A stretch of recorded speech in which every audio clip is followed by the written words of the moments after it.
Elle travaille chez un petit viticulteur de Stellenbosch. Elle produit 65 000 litres de vin tous les ans. Elle a été la première femme noire à devenir maître de chai en Afrique du Sud. Et ce qu'elle aime avant tout, c'est d'être dans sa cave. Écoutez le bruit de la fermentation dans les tonneaux. Vérifiez tout ça de temps en temps. C'est ça l'objet de cette pièce.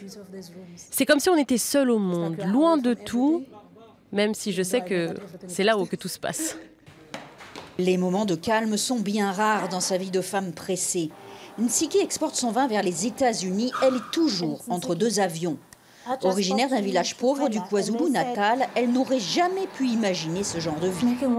Faire du vin, franchement, c'était pas prévu. C'était quelque chose dont j'avais jamais entendu parler. J'aurais pas pu en rêver.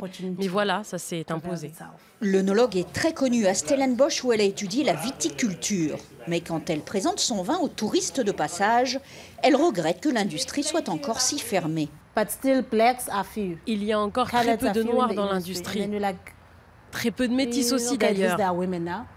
Et les femmes, ça va un peu mieux maintenant, mais franchement, il n'y en a quand même pas beaucoup. Mais Tsiki, tu ne veux pas nous parler de tes prix? De toutes les médailles que tu as gagnées avec tes vins? Allez, vends-toi un peu. T'es trop modeste. Vigneronne de l'année en 2009, les médailles depuis se succèdent. Joli parcours pour quelqu'un qui avait quand même 20 ans quand elle a goûté du vin pour la toute première fois. C'était l'un des trucs les plus dégoûtants que j'ai jamais bu. Évidemment, je n'avais jamais bu de vin avant.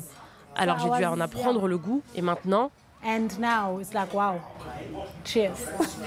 Nsiki n'a que 37 ans et un nez qui lui promet une belle carrière dans une industrie dont le paysage démographique est en pleine évolution.